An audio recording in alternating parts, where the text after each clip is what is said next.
Hi అండి, welcome to మన తెలుగింటి రుచులు. ఇవాల్టి మన రెసిపీ నువ్వుల చిక్కీ.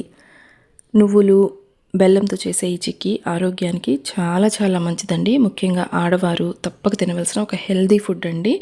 చాలా ఈజీగా ఇంట్లోనే మనము ఈ కరకరలాడే నువ్వుల చిక్కీని అయితే తయారు చేసుకోవచ్చు. అయితే వీడియోని ఎక్కడ స్కిప్ చేయకుండా లాస్ట్ వరకు కూడా చూడండి. ఈ వీడియో మీకు నచ్చితే కనుక ఒక లైక్ ఇవ్వండి. ఛానల్ మీరు కొత్తగా చూస్తున్నట్లయితే ఒకసారి వీడియోస్ చూడండి. నా వీడియోస్ మీకు నచ్చితే తప్పకుండా ఛానల్ని సబ్స్క్రైబ్ చేసుకోండి. ఇది మీకు ఒక 3 వీక్స్ వరకు కూడా చాలా ఫ్రెష్గా ఉంటుందండి. ఒక చిన్న ముక్క చాలండి. చిన్నవాళ్ళకైనా పెద్దవాళ్ళకైనా మనకి మంచి ఐరన్, కాల్షియం అనేది పుష్కలంగా లభిస్తుంది ఈ చిన్న చిక్కీలో.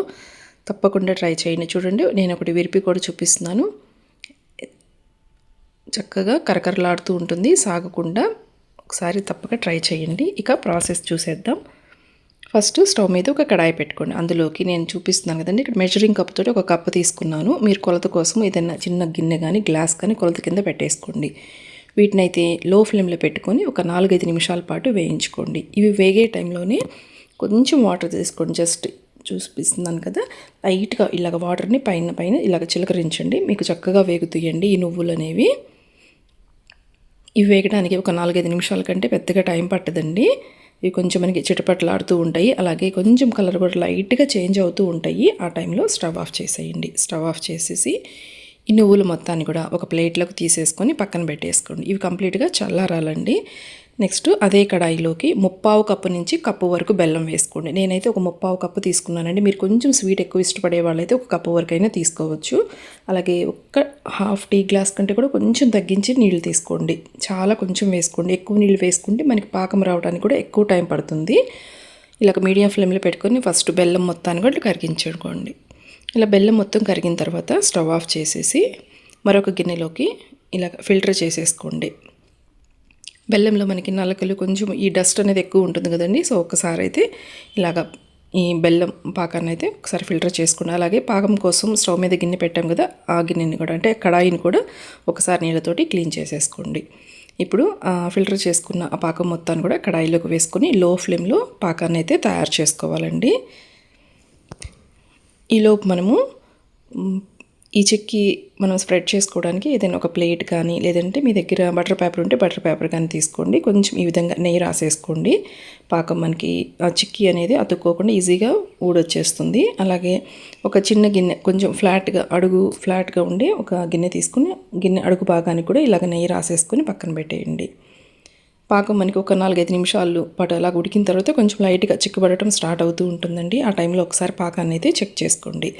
ఇలాగ ఒక గిన్నెలోకి కొంచెం నీళ్ళు తీసుకోండి. నార్మల్ వాటరేనండి.